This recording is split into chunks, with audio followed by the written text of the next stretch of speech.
We talk it out, no time to waste. Ooh, yeah. Face to face, we set the pace. Hey, hey. Love so strong, no need to race. We hold it tight in every space, making it last. Oh, making it last. Yeah, yeah. Through the future, through the past. Building it high, keeping it fast. Communication, making it last. Making it last. Oh, making it last. Yeah, yeah. Through the future, through the past. Building it high, keeping it fast. Communication, making it last. It's time for another conversation. Welcome to Make It Last podcast, where it's all about helping us to have better relationships, not just with ourselves, but with other people. And one very important part of relationships is that we're going to have conflicts. And we're going to be unpacking tools to navigate conflict. And to do that this time around is Jen Comiskey. She's the executive director of the Community Mediation Center. She's a conflict coach. She is a mediator and she's a trainer. Welcome, Jen. Thank you so much for having me. I'm always excited to get to talk about mediation and also spread some of the tools that we as mediators use to help people have difficult conversations. Tell us just briefly who is a mediator. Okay, so a mediator is a neutral third party who can come in with a structured process. So when people are having a conflict, often they get stuck because they're having trouble communicating or they're looking at the conflict like they need to win it. And I'll talk about that as we go. But the mediator comes in to say, is there a different type of conversation that we can have? So mediators are there not to impose their ideas, their opinions, their judgments on people like a judge would, but they're there to create space for people to speak for themselves. For people to be empowered to talk to each other, to hear each other, and to try to find a resolution that's going to work for both of them.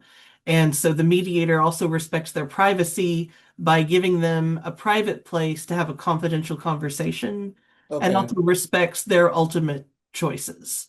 Because people are the experts on their own lives and they know what they can live with. So it's just an opportunity for people to have a really user-friendly experience, particularly if the alternative is going to court and have it be adversarial and have someone who doesn't really know them make choices for them. Okay. It's a nice segue then into what we're going to be unpacking in this conversation, tools to navigate conflict. What are some of those tools? So there's really kind of two paradigm shifts that we ask people to embrace when they're going through mediation. The first one is whenever I start out a training or a workshop, I ask people what are some words that they associate with conflict. And almost always those words are really negative. It's bad, it's destructive, it's anger, it's dangerous, it's volatile, it's scary, it's tense, it's all of these really negative words. And so when mediators are coming into a conflict, we're trying to bring a different perspective, which is that conflict is normal. That you put any two people together, there's going to be some kind of a conflict. And that rather than looking at conflict as something that's to be avoided or to be feared, that we can embrace it and it can be an opportunity, an opportunity to meet needs, an opportunity to solve a problem, an opportunity to troubleshoot something that's not working, an opportunity to maintain control over personal choices. And so that's kind of the first framework shift is that when we get people who are often very reluctant to sit down and have a conversation with each other for those reasons. And so step one is just to kind of shift how we look at conflict to say, ooh, there's a problem. This is an opportunity to fix it. This is an opportunity to strengthen a relationship. This is an opportunity to leave this conversation better than when we came into it. That's one kind of perspective shift. And the other one is what I mentioned a minute ago, which is that people look at conflict as something that they have to win, which means that the other person has to lose. And it's very easy because when people are stuck in a conflict, they're not often communicating. It's really easy for people to not consider other perspectives. And so mediators present this different view where it doesn't have to be one person winning and one person losing, like it often is in court. Okay. But it's an opportunity for winning at conflict means that both people leave with what they need, that both people can feel good about it and have some closure. So those are kind of the two perspective shifts that we're trying to have. And the strategies that we encourage people to embrace, one of them is slow the conversation down and listen. Okay. Okay. Because nothing happens until people feel heard and understood. And when you've got two people who both really want to be heard, it's hard for someone to take the first step and say, let me listen. But if we don't have that, then you just have people talking at each other. And so slowing down the conversation and listening with some curiosity about what is the other perspective.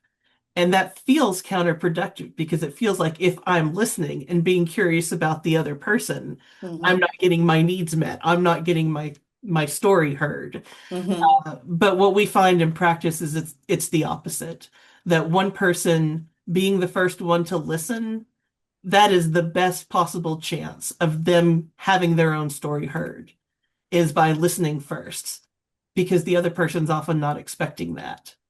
And it can throw off this whole plan dynamic where people are expecting it to be adversarial and they're ready to put their walls up and they're ready to be defensive and project their anger and all of those things to kind of protect themselves.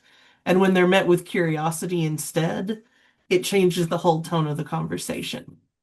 So slowing things down and being a little bit curious and being the first person to be vulnerable in that way. And then once we've slowed things down, I think a lot of people have heard of active listening. And the parts of active listening are you focus and you listen, and then you give some feedback, like this is what I heard, and then you check, did I get that right? It's very hard for people to feel unheard when you're giving them feedback and making sure you heard them correctly. And that creates an opportunity, even though it seems really simple. If I hear someone express a frustration and I say, okay, so it sounds like you're really frustrated about communication. It gives them, did I get that right? It gives them a chance to say, no, it's not about the communication. It's about the boundaries. Okay, we get more information, we get to show curiosity, and we're at least engaging in kind of a good faith back and forth where we're trying to get to the root of what someone's saying. We talk it out, no time to waste. Ooh, yeah. Face to face, we set the pace. Hey, hey. Love so strong, no need to race. Hi, I'm Jen Comiskey. I'm the Executive Director of Community Mediation Center. I'm a mediator, a conflict coach, and a trainer on conflict resolution. And now we're going to take a break and get a few words from our partners.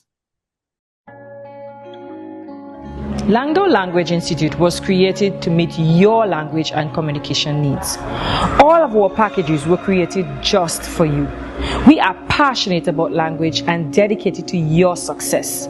We offer the CSEC English program, the Study Buddy program, the Get Ahead with English program, and the Business Communication program. Contact us at 767-285-0938 or email us at landolanguage@gmail.com, because the real question is, how can we help you?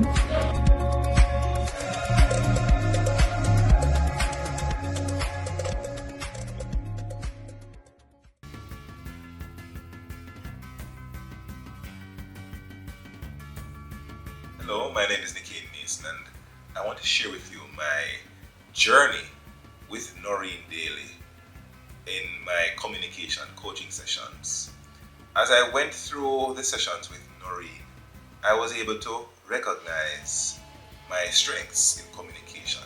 Some things I didn't recognize that I would do, she was able to unearth and allow me to recognize that these are some strengths that I had. I did have some weaknesses which I was challenged to overcome through research, reviewing other public speakers, and being able to sit before a camera and to speak to an audience, an invisible audience. It was fun, and as a coach, she was patient and she gave good feedback, and she was able to give me the insight into communication as to how to best use my skills, my natural communication strengths to be engaging as a speaker.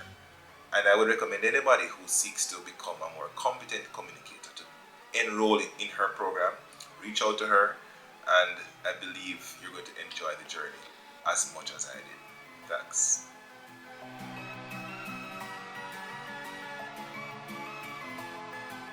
In a world full of noise, N-Sound Media delivers voices that matter.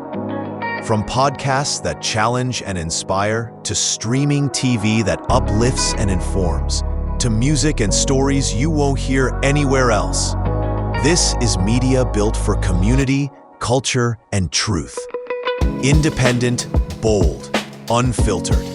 Streaming worldwide and growing every day. Download, listen, watch. Join the movement that puts real voices front and center. N-Sound Media, streaming innovation amplified. And now we're back to continue our conversation. We talk it out, no time to waste. Face to face, we set the pace. Love so strong, no need to race. So for the two you've mentioned so far, the whole idea of slowing down. Mhm. Okay, slowing down. What was the other one just now? Let me just make sure that Oh, and active listening. Okay. active listening, yes. Do you think though that for the two that you described just now, that specific genders have challenges doing either one, or is it that if somebody's open to resolving conflict regardless of the gender, they're open to doing it? You understand what I'm asking? Yeah, and I think that Okay. that's a really good question. I see similar across genders where people Okay. want to be heard and Okay. people are frustrated that they're not being listened to. Okay. And so Okay. they want to keep pushing more. I mean, I think you can look at cultures, you can look at genders. There may be some division, but ultimately, kind of at heart, I think everybody wants to be understood. Okay. So you told us slowing down and active listening. Any other you want to share? Well, in terms of the listening reflectively, because I think Okay. that's active listening is really simple. Like, here's what I heard you say. Did I get that right? But ultimately, that's a way of being reflective. And I think there's a lot of things that we can reflect when we're trying to let someone else be heard. We can reflect the story that someone's telling. All right, so these are the things that happened. Did I get that right? But we can also reflect emotions. Okay, so I'm hearing that you felt betrayed. I'm hearing that you felt hurt. I'm hearing that you felt angry. We can reflect back the values. Someone is saying, oh, well, I was a good friend to them, or I was a good friend to you, and you violated the tenets of friendship. We can acknowledge the values. It sounds like being a good friend is really important. It feels like having a reciprocal relationship is really important. It sounds like fairness is really important to you. Kind of not just the surface level, but what's underneath. Someone's role, what is someone concerned about? So just those things where we're looking a little bit under the surface, that can help someone feel heard on a really deep level and also bring out some information that can be helpful to solving the problem. Yeah. So, How well, for want of a better word, how rewarding and fulfilling has the whole idea of helping people to resolve conflicts been for you? And yeah, I have a follow-up to that. okay. It's incredibly powerful. Okay. I think that we're at a time in the world where things feel really polarized. And I think that the difficulties that we're having as a society, having deep conversations about difficult topics, I think overall we're kind of failing at that. Okay. But going in every day, because I've been doing this for 21 years, Mhm. and I've predominantly worked with family cases, Okay. and co-parents who are arguing over a parenting schedule or, what to go into a parenting plan. But I've Mhm. also done a lot of civil mediations, particularly around housing issues, Mhm. where we're in landlord-tenant court and helping Mm. landlords and tenants try to find a way forward that doesn't involve an eviction judgment or someone becoming homeless, Mhm. but that still has accountability and trust building and things like that. So just seeing people who make the difficult choice to be open and to be vulnerable with each other, and to put aside the things that are holding them back from moving forward from this conflict, seeing everyday people making those choices, that when they're faced with another person and having just a very human moment, nine times Mhm. out of 10, people are able to work out their own problems in a way that they're satisfied with. And just seeing that, it gives my soul peace. It gives me hope every day when I look around Mhm. and see what feels like a real lack of communication and a real lack of trust. Okay. It's something that gives me a lot of faith in humans and Okay. in our ability to work through difficult things. It's evidence in practice every day. Okay. You've somewhat answered what I was going to ask, which is what would then be your advice for us to try to just shift the narrative in terms of how we resolve conflict? What would be your advice to those who will listen and watch this and recognize that it is we can't avoid conflict Yeah. because conflict is going to happen in any relationship Mhm. right across the board, professional or otherwise. So Mhm. what then is your advice to persons in terms of just how to navigate conflict in general? A huge thing is that often when people are stuck in conflict, they're thinking of each other as the problem. Ah, It's okay. the person is the problem, and often, occasionally the person might be the problem. Okay. Occasionally we can deal with dynamics that are a little bit more clean cut in terms of who it's completely one person's fault, but those are very rare. Um, Mm-hmm. Often what we see is that the people aren't the problem, but that they're becoming really distracted by falling into this trap of assuming that the problem is the other person. And Okay. if I'm in a conflict with someone and we think the other person is the problem, there's not a lot of constructive territory we can go from there. Mm-hmm. Mm-hmm. Because if my problem is you Mm-hmm. and your problem is It's me, well, I me. guess we just can't have a relationship anymore. And that's a trap, I think. So, people on the one hand, we can depersonalize. First off, behaviors Mm-hmm. can be bad, but people themselves can have inherent worth. Like the difference, Okay. I think the example that's coming to my mind right now is with my son. And you as a parent, you might feel the tendency to say something like, "Oh, you're so spoiled." But that's a label. That's the person. Mm-hmm. That's saying Mm-hmm. something about them as a human. You could say you're making an inconsiderate choice, where we can focus on the behavior and not the worth of the person themselves. Like Ah. we don't need to reduce each other to labels. Mm-hmm. So that's Mm-hmm. one part of it.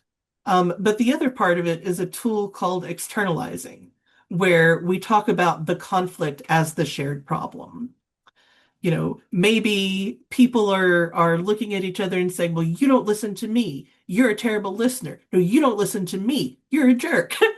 Okay, there is a common problem there, and that common problem is communication. We are having a conflict about communication. So putting a name to the problem, it's incredibly powerful, and it's simple, but it can completely change a conversation. Yes. Rather than you are the problem. Sounds like we are having a conflict about this particular thing, whether it's boundaries or respect or Mm-hmm. communication or behavior, trust, money, logistics. But that if we can focus on what the common problem is, suddenly we can be on the same side against the problem. I mean, that right there is key. And it is a simple takeaway that people can start using right away. Beautiful. I Um, think I think it's an excellent note to end on. all right. Excellent. Thank you so much for sharing. This was Making It Last podcast, where it's all about helping us to have better relationships, not just with ourselves, but with other people. I'm Noreen Daly. Until next time. We talk it out, no time to waste. Face to face, we set the pace. Love so strong, no need to race. We hold it tight in every space, making it last. Oh, making it last. Yeah, yeah. Through the future, through the past. Building it high, keeping it fast. Communication, making it last. Making it last. Oh, making it last. Yeah, yeah. Through the future, through the past. Building it high, keeping it fast. Communication, making it last.